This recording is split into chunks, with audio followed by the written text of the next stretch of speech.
Is this the kind of content that people subscribe to my channel for? No, it is not. But it's the kind of content I want to make right now because I am stuck in quarantine and can't be at rehearsal. Hello, I'm Lauren. If you're new here, welcome to my channel. I make AMVs, song covers, cosplays, and occasionally talk about stuff, usually musicals, anime, or various other works of fiction that I enjoy. I'm wearing the same vest that I wore in my Roy video essay. Is this my YouTuber vest now?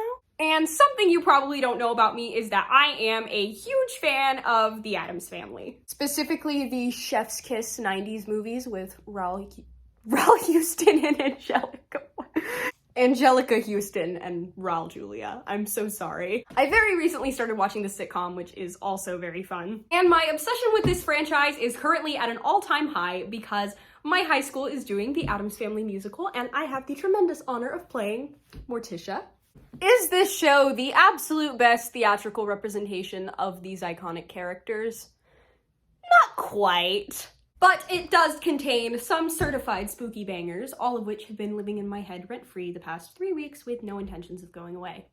And since I have a slightly concerning number of thoughts about this show, I figured what better way to make use of my time in COVID prison than to overanalyze a musical that was only nominated for 2 Tonys. So before we jump into the main part of the video, I am going to break down all 4 of my tiers because I named them all after iconic Addams Family quotes, and I'm very proud of that. So for our S to high A tier, we have I would kill for her, I would die for her, either way, what bliss. This is obviously my favorite songs on the soundtrack. They're not necessarily perfect, but if they have like a flaw that I would change about them, it's a very small thing. They all have something musically or lyrically or storytelling wise that makes them stand out from the other songs on the soundtrack and just makes my theater nerd heart happy. For our low A to high B tier, we have It's an Addams. These are the songs that are not perfect, but still really fun and work well in the context of the story and characters. For our B to high C tier, we have But Debbie, Pastels. This is the tier for either the songs that are competent but didn't reach their full potential, or the songs that I really like ironically. And for our bottom tier, we have insert lurch groan here. I don't necessarily hate these songs, but let's just say these are the ones that I usually skip. I considered naming this tier My Name is Gomez Addams and I Have Seen Evil, but I figured that was a little harsh. So without further ado, get yourself a nice tall glass of acrimonium and we will get into my full disclosure on every single song in this interesting show. Da-da-da-dun. So first up we have the Overture. Yeah, this is pretty great as overtures go. About all I can say about it, since it's basically just a medley of music that appears later in the show, is that it introduces the style of music in the show really well, and it definitely leaves a strong impression on the audience. Oh, and the part at the end leading up to the Addams' entrance gets me so hype.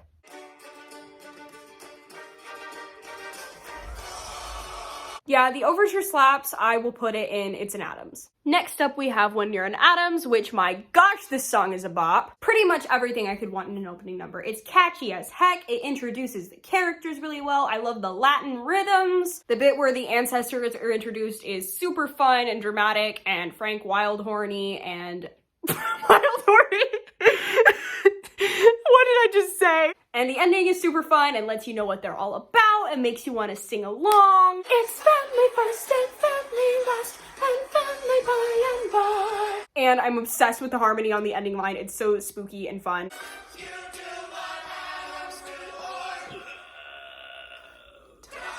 I'm so mad though, because my favorite line in literally the entire song got cut from all the post-Broadway productions. So keep your sunshine and keep your glee, country music in Tennessee. See, it's funny because I live in Tennessee. Other than that, and the fact that I have to skip through Nathan Lane's annoying voice at the beginning of every listen, this song is pretty much perfect. Shut up! When You're an Addams goes straight into I would kill for her, I would die for her. Next up we have Trapped, which is the first of 2 solos for Gomez added after the Broadway production. I get a lot of ironic enjoyment out of Trapped.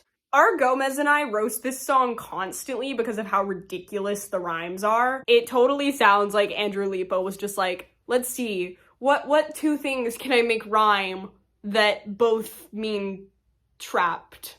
in some way. Like a fly in my tea or the New York DMV, I'm trapped. On one hand, that is objectively bad songwriting, but on the other hand, it makes the song so funny when it's done by a good performer who's not taking himself too seriously. Like, I legitimately disliked this song until I went on YouTube and watched Edward Lopez's version, and now I kind of love it. Like a corpse in the ground or like Peter in the round. Also, the bridge is super cute just because any moment when Gomez is like, I love my wife. However, as much as I ironically adore Trapped, it is one of the objectively worst songs in the show, so it goes in But Debbie pastels.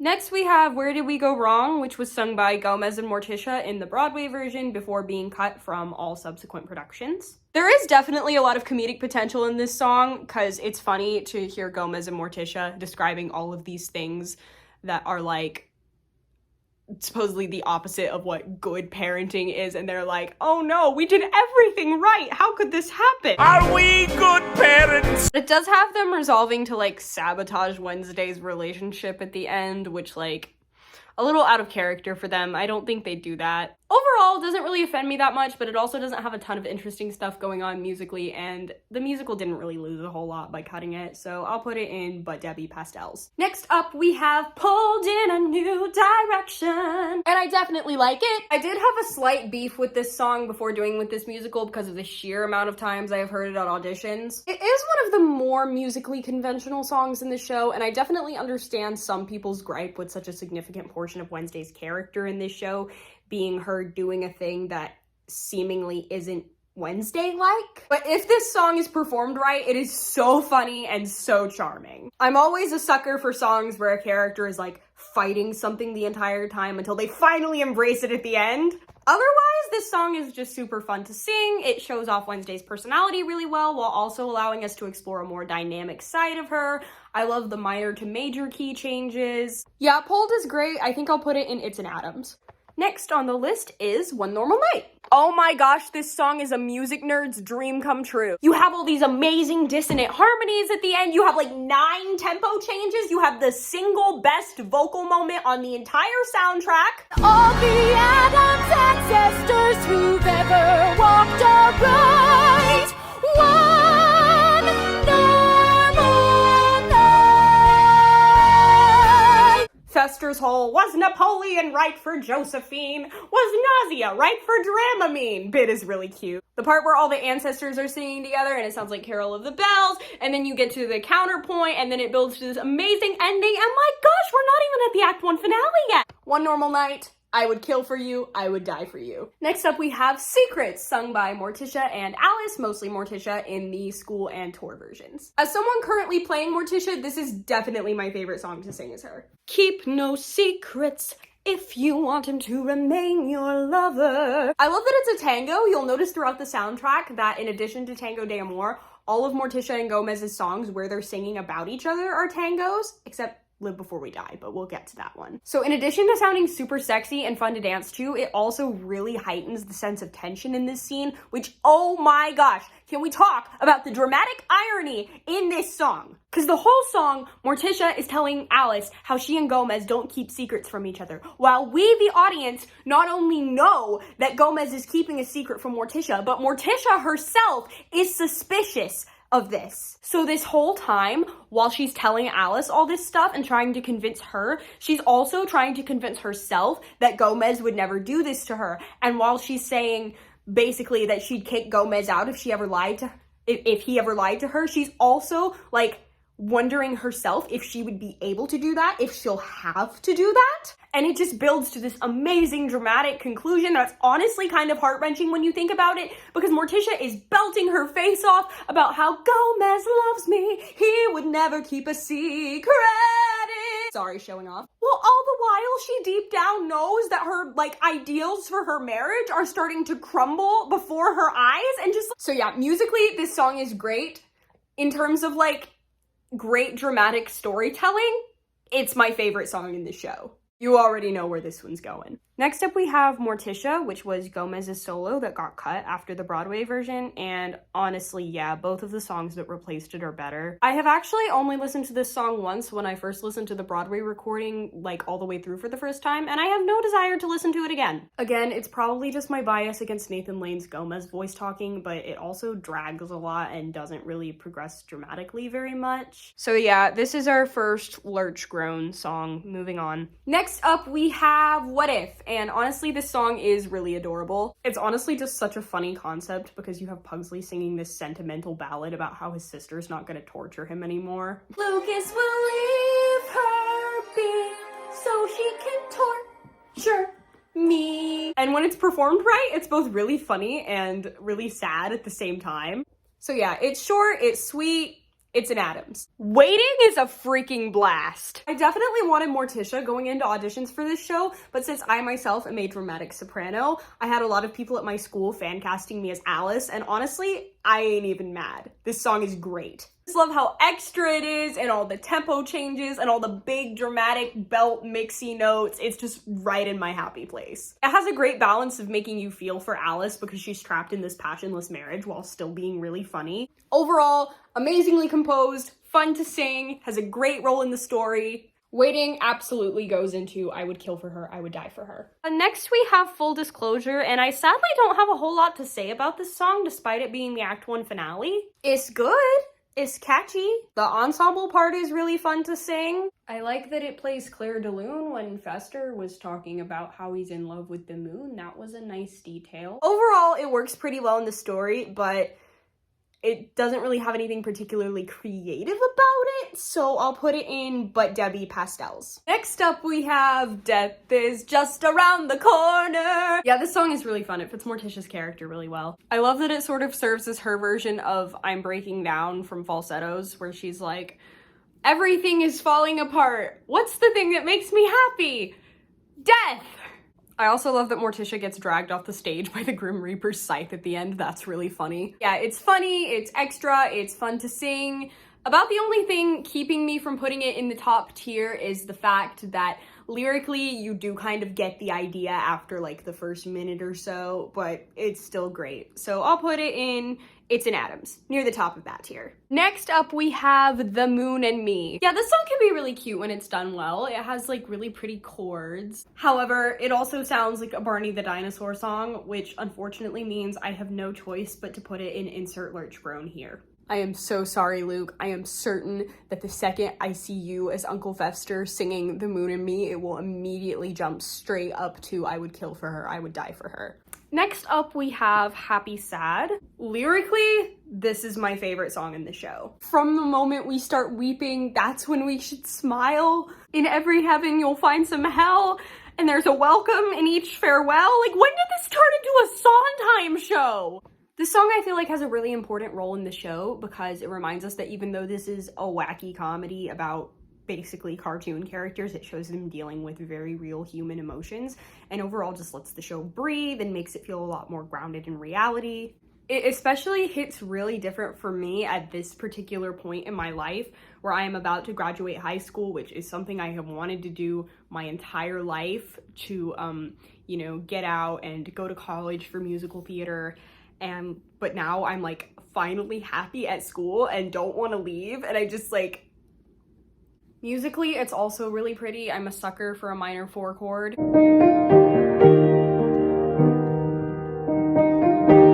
I would love to put this song in the top tier, but sadly I haven't found a version of this song on YouTube that really captures the bittersweetness, I feel like. So as much as I love this song, I'm putting it in It's an Addams. Next up we have Crazier Than You, and oh boy, this one's gonna make some people mad. As a scene, I really like what's going on during this song. I like Lucas facing his fears in order to prove his trust and love for Wednesday. That's cute. It's definitely catchy. But as a songwriter, there are some moments in this song that personally offend me. Once I was hopeful, thought we were one. Like, mate, where's the flavor? I want to cut you with my love and with my knife. That's a little too much flavor, sweetie. The second verse uses the word impulsive twice, which really bugs me for some reason. Possibly because because impulsive really isn't the word I would use to describe Wednesday. Like, sure, she does crazy things, but there's very much a method to her madness. The bridge is pretty great. I really like the lyric, "Pierce the apple, not the liver, or we're dancing on my grave." But then it has the cringiest ending line in the entire musical. "From here on out, you're singing to my soul." Like what does that even mean? I feel like the word soul in general is really overused in songs. Like, it has a tendency to make things sound like vague and hippy dippy. It's funny that I'm the one saying that because I literally put the lyric, "You're carved into my soul," into a song I thought was good enough to post on YouTube. Those of you who have heard Even Into Hell, I had a very specific reason for that. I'm so sorry, Crazier Than You fans, but this is kind of my least favorite song in the show. I have to put it in insert lurch groan here. Next on the list, we have Let's Not Talk About Anything Else But Love, Shhakalaka. This song is a weird one because I do feel like it's one of the less musically unique songs in the show at the beginning. As the song goes on though, there's a lot of like really cool harmony trio moments between Gomez, Fester, and Mal. Mal in general has a lot of really funny moments in this song. Seasonal fluctuations in the prime interest rate. The bridge is also freaking hilarious simply because of how bonkers it is. "Since the dawn of men began, everyone has had a plan from acres to Afghanistan, immortalized by Paul Cézanne, just like an orangutan with a short attention span. So we'll do the best we can, by golly, and by partisan." The reprise where Grandma comes in is also freaking priceless. But then in the touring and school versions, they got rid of all the stuff I liked about the song. Gomez and Mal aren't in it anymore, so gone are the really cool harmonies, as is Grandma's one opportunity to sing by herself. And instead of one song, it's like 3 mini songs sung by Fester and the Ancestors throughout Act 1. So yeah, this song had a ton of potential, but I really don't like what they did to it in the school and tour version, so I'm sadly gonna have to put it in But Debbie Pastels. Up next, we have the musical masterpiece that is... This song is absolutely bonkers, and on one hand, I definitely understand why it got cut, but on the other, I kind of wish it didn't. Like, it's way more fun than just shoving Mal and Allison at the end of Crazier Than You. Honestly, the touring version kind of did Mal dirty, because they cut both of his opportunities to sing and only replaced one of them with one that, like, isn't as good. But yeah, this song is an experience. I'll put it in But Debbie Pastels. Up next, we have Not Today. They gave this musical an 11 o'clock number, thank goodness! To be fair, it's not quite on the same level as a Gimme Gimme or a No Good Deed, but it still does exactly what it needs to do, and it gives some much needed oomph to Gomez's role in this show. Also, can we all just agree that if he were still alive, Raul Julia would have killed this song, may he rest in peace. There's such a fantastic build to this song. It has a really amazing sense of quiet intensity and drama at the beginning, and it just builds to this soaring conclusion that just makes you want to stand up in your chair and say, "You go, Gomez! Go get your wife back!" I put this song in It's an Addams solely because there are just a couple of weird out-of-place lyrics that hold it back from truly being top tier. Like, not even second base is a little weird, and also a dog without a bone. Like, really, you couldn't have come up with something better than that? This song is still great, though. Go listen to Cameron Blakely's version on YouTube. It's... Not today! Next is Live Before We Die, which for a love duet between Morticia and Gomez Addams, this song is honestly kind of boring. Like, it's just kind of slow and middle of the road, and there's nothing really interesting going on lyrically either, though I do like the changes that were made in the tour version. It also contains my least favorite Nathan Lane vocal moment on the original Broadway cast recording.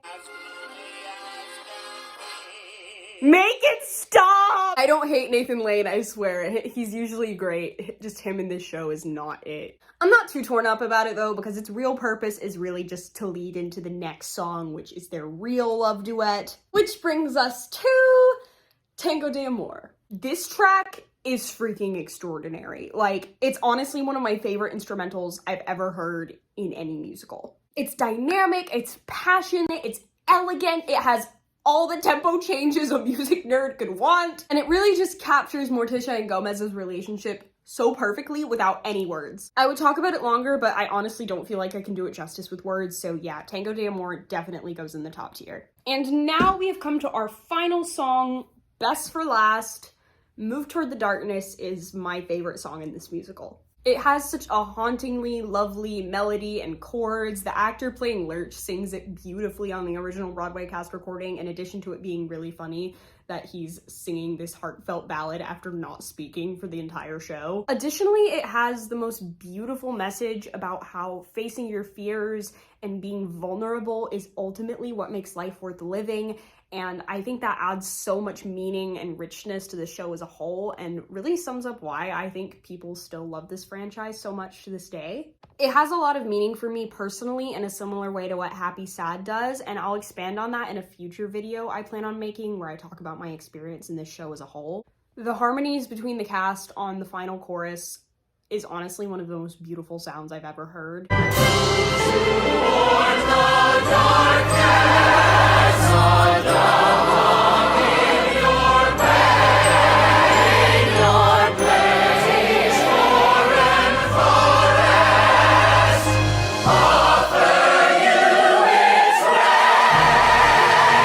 And then when it all cuts out and you just hear Morticia and Gomez saying, "Move toward the darkness and love," that gets me right here. I don't even think I need to say what tier this song goes in. It's pretty much perfect. Thank you so much for sticking all the way through this video if you're here and listening to me talk about my very niche hyperfixation. For anyone watching this video who's in the musical with me, I love you so much. Getting to do this show means the world to me. I had an awesome time making this video, and now I gotta go get some rest so I can kill it at rehearsal tomorrow. I'm so excited. Here is the final tier list, and peace out.